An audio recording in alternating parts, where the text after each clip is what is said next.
back to my channel. So today I'm going to be giving you my 5 lessons from Born a Crime.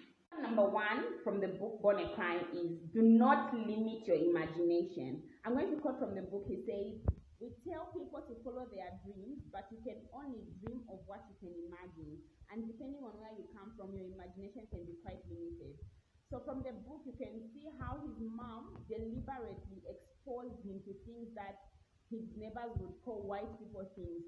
She took him to ice rinks, she took him to the suburbs just to look at how people there live.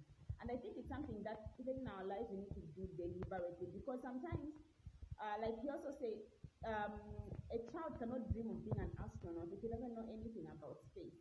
So you can usually, your dreams are limited to what you're exposed to, and you can see how even different areas or different places where you go, you ask children or people there what their aspirations are, and depending on what they're exposed to, that's as big as their dreams are going to be. So you should just, sometimes some people will be like, no, I can't go to that place because I don't think, I'm good enough for that place.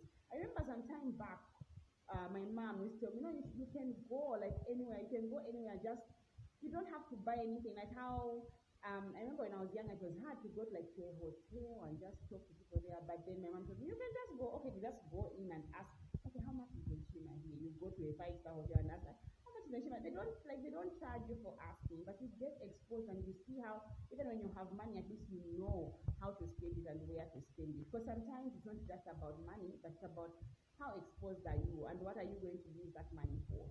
So that's lesson number 1. You need to don't limit your imagination. You can be literally anything, and you can also use that opportunity to expose other people. Like if you've got relatives who are not exposed to certain things, you can always pick them up and just take them to places that they maybe can never get a chance to visit. So you can just take them to those places, and then that will do a lot for their imagination. So that's lesson number 1.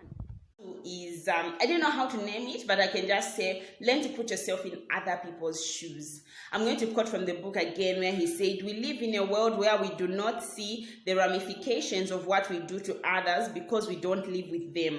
If we could see one another's pain and empathize with one another, it would never be worth it to us to commit the crime in the first place." And for me, I just saw this as not only about crime, but also maybe the most common thing is social media, bullying on social media. Because sometimes, because you don't know the people behind those accounts, you just say things and do things because you don't live with the person and you can't see the person physically. So sometimes you say things that might actually hurt them. But even in real life, sometimes you do things because you just don't live with those people and you can't really see how the things that you're doing or the things that you're saying affects them.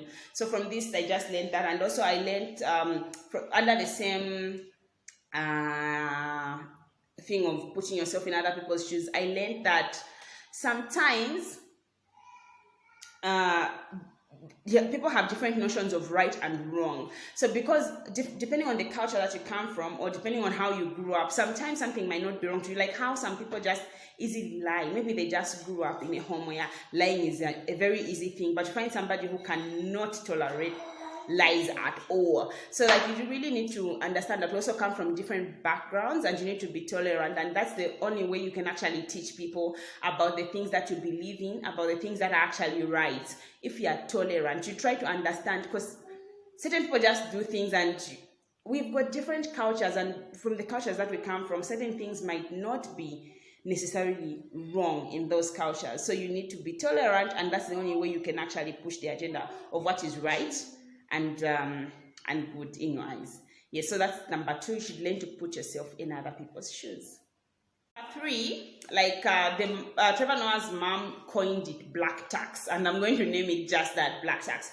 But of course, then just apply to black communities. I think it happens even in other communities, but it's more common in black communities. So black tax is where he said sometimes people will make it, right? People believe that, and I've seen this even on social media, when someone is like very successful, people will criticize that person because they believe if we're going to be poor, we should all be poor. Like if you make it, like you just try to make a break, you need now to like certain, it's not your responsibility really to spend all your money on. You can do what you want with your money, like, and people should understand that you can do what you want with your money. But now it's like, when you spend your money on maybe building your own skills, or you build a nice house or buy a very nice car that you are going to be comfortable in, people will be like, no, but why can't that person use their money to do this? And that's something that actually hinders us in a certain way, because like he said in the book, like you spend all your time trying to fix problems of the past instead of developing your skills.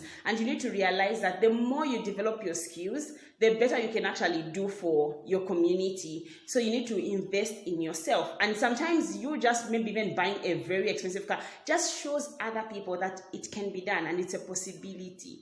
So this is like one of the things that I actually even see even in our country, whereby when someone makes it, people believe that that person who has made it now owes everyone in the community something. But that shouldn't be the case. And I liked how when he finally started making his money, his mom told him, don't, like, use your money for you. Use your money to build your career and to just make yourself, like, get yourself out of the ghetto. And I think the fact that he did that is something that he's done a lot, even just for the whole country. And if he just like took his time now trying to fix other problems, of course he wouldn't have gotten to where he is, and he wouldn't have fixed those problems at a bigger scale. So you really need to balance, like, really take time to also invest in yourself and not just try to fix problems that are there. You can't fix everything, but the more you develop yourself, the more you can help other people.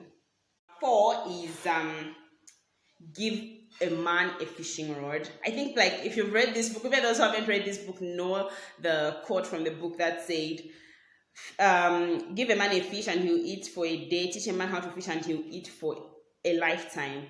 And Trevor Noah added, and it would be nice if you give him a fishing rod. So here it talks about how sometimes it's better than just telling a person how to do something. You should give them what to use to do that something. And he said how everybody needs someone from who's more privileged than them in that area. So it's not really like who has more money than them, but if maybe you want to do carpentry, somebody who's more successful than you in carpentry, more like mentorship, but without, not just mentorship, but also equipping you with what you need. So they need to show you how to do it and maybe try to give you something to use. And we've seen how certain people have been given these opportunities and have actually made it. So he talked about how sometimes people will call it, no, it's just a handout. But if it's not, even if it's a handout, if you don't use it wisely, you're not going to profit from it. Yes, so that's number 4. Yeah, that's number 4. So instead of just, like, sometimes look at the people who are below you and see what can you do, what can you give them to help them better their lives. Yeah. 5 is read. This can never be overemphasized. So I'll just quote something from the book again. It says, a knowledgeable man is a free man, or at least one who longs freedom. And that hustling is to work what surfing the internet is to reading. Like, reading books is not, it can't be compared to, yes, you can do other things to get knowledge, but reading is just different. It's something that you need to do. And if we didn't read, we wouldn't have even come up with these 5 lessons from Bonnie Crime, and we wouldn't have learned about many things are happening around us. You might not get a chance to meet everybody that you look up to. You might not get a chance to travel the world, but books give you that opportunity. And what I liked about this is his mom invested in books for him at a very young age. And I've seen this in a lot of successful people who have written books, how their parents, like, reading is something that they learned very early in life, and it's something that they started reading at a very young age. So I would encourage everybody to read, and not just read, but also encourage young people in your family or those that you can meet to read. So thank you. So those were my 5 lessons from Bonnie Crime. Quick recap is number 1 was do not limit your imagination. Number 2 was put yourself in other people's shoes. Number 3, black tax. Number 4, give a man a fishing rod. And number 5, read. The bonus one would be language. He talked about language, but I really wanted them to be 5 lessons. So the bonus one is languages, and how if you can speak other people's languages, you can really cross a lot of boundaries. Yes, thank you for watching. Remember to subscribe. Subscribe by clicking on the red button at the bottom of your screen. And you can follow me on Twitter, Instagram, and Facebook. My handles are just Sekai Tigere or Sekai Felida Tigere. Thank you for watching.